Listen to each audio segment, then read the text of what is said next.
about, everybody, and many thanks for the introduction.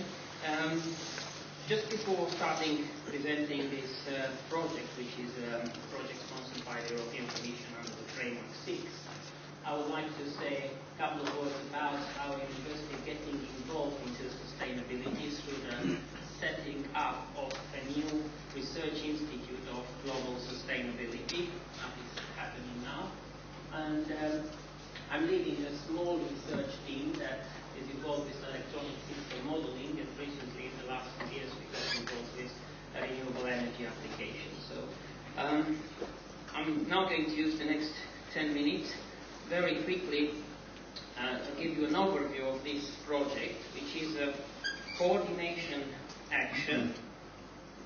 I'm not sure how many of you are familiar with this mechanism of the Framework 6.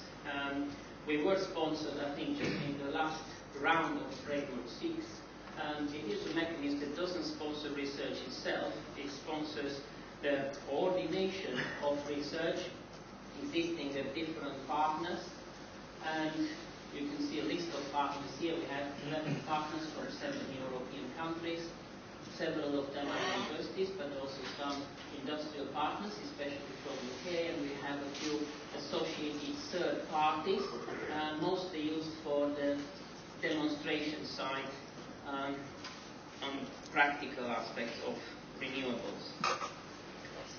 I won't go through all of the issues presented here, which is an extract from aims and objectives of our project. But overall, as I said, we are looking into the coordination of existing research in renewable energy and integrated system that will combine several renewables. We are looking at exchange of expertise between partners. In terms of the technical issues, we are concerned with the solar, wind, micro-hydro systems in conjunction with energy storage systems such as fuel cells, hydrogen, and connection to the grid aspects.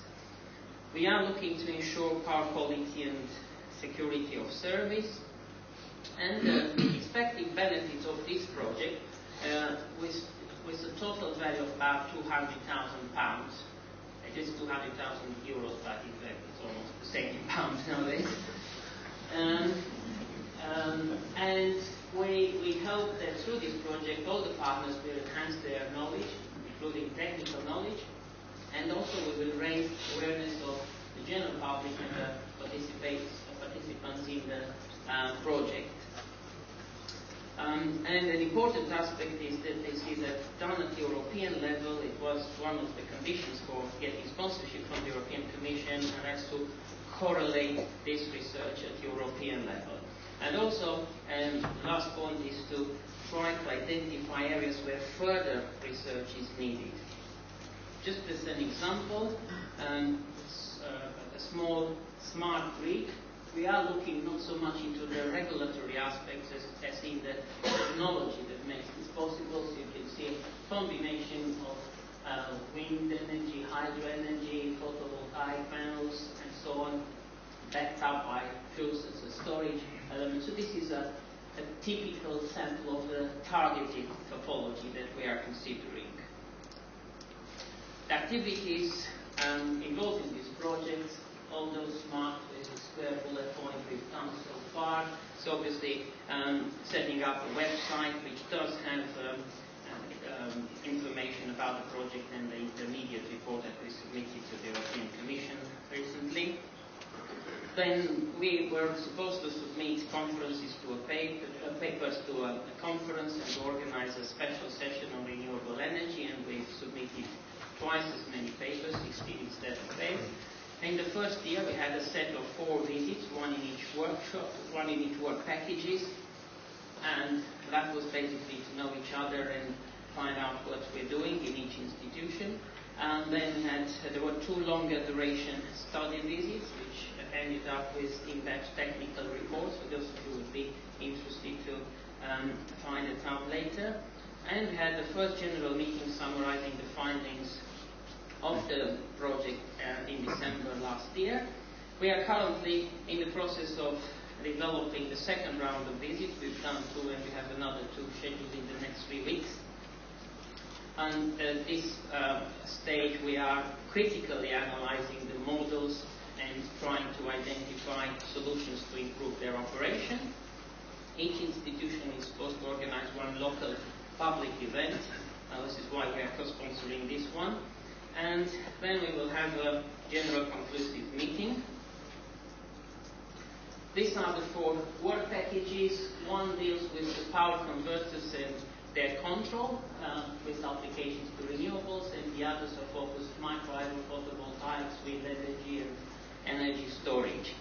I'm not going to go through all these texts. This is for your future reference, but just to give you a brief idea of what each partner does. At Anglia-Ruskin we look into the holistic modeling of distributed systems. Aalborg University in Denmark looks into optimizing topologies for photovoltaic inverters and wind turbine applications. At Politecnico di Torino in Italy, they look into inverters with power quality and control and modeling fuel cell systems. Transylvania University in Brașov looks in standalone microgrids, especially involving micro-hydro and wind generators. And Warsaw University of Technology, they look in power converters and sensorless control, 4-wire systems and so on. And also hybrid wind diesel power systems. Technical and Educational Institute in Patra in Greece, they look into photovoltaic cell parameters evaluation and the combination of this with wind and hydro. And intelligent energy buildings. You can see here some photos from some of our activities. The first one is at the wind farm in Aalborg in Denmark. The other one is on the roof of a building, Technical University in Patras, Greece. Other partners, Polytechnica University of Bucharest in Romania, they look in small hydro plants especially. Then NAS is the former name. It's now Cummins Generator Technology, major generator manufacturer in Stanford in UK. They look into synchronous machine use for wind energy. Environment Park Turin is a technological park that looks into hydrogen production and fuel cells. Sustainable Technology Solutions is a small company based in Loughborough, looking into hybrid power generation and local grid stabilization. And DTI, DPIT, is Dublin Institute of Technology. It's looking at unified power quality conditioners and wind generation integration and so on. You can see other photos. The one on the top left is from company next to near Warsaw, and the other 2 are from pump storage hydro plant near Turin. They said this was at some point the largest in Europe, now it's the second largest, 1.5 gigawatts. And further ideas for further research. Again, we've identified so far a variety of things that we still need to work on, or other people need to work on. I've just listed a few. We're looking into the need for some sort of system on the cheap holistic control solutions and the grid synchronization. Also, inverters without grid transformer is the topic of investigation of one partner. Supercapacitors used as for battery replacement and for startup and power peak shaving. The replacement of lead acid batteries by vanadium redox batteries. Then obviously consideration of some sort of set of regulations. The other presenters have said a few things about this. Needs using fuel cells and hydrogen storage for load clipping, hybridization of wind energy system with diesel, hydro and so on, and microgrid cooperation of 2 or more power sources, and so on. So these are challenges, some of them being addressed now, some others to be addressed in the near or longer term future. And some concluding remarks. Overall, this project went on well. So far we made good progress. We produced all the deliverables, the papers for this conference, Rockling conference, the IEEE conference, the papers that exceeded the proposed number. Consortium partners started to work beyond the framework of this project, and we have all sorts of different projects that we work on. And for example, we all set up another session in the ISIE conference, also before here last summer. This was organized in Cambridge, IEEE conference.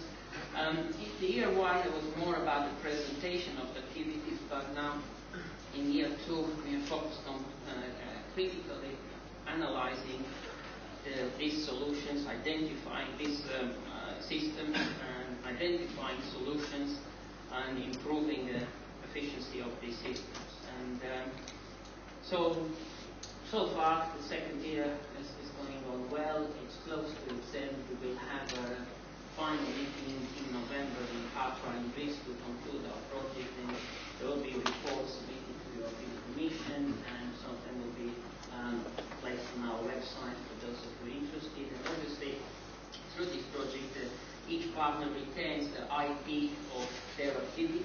So if you are interested in any of the areas that I mentioned, then please contact me and I can put you in touch with the respective partners. Thank you very much.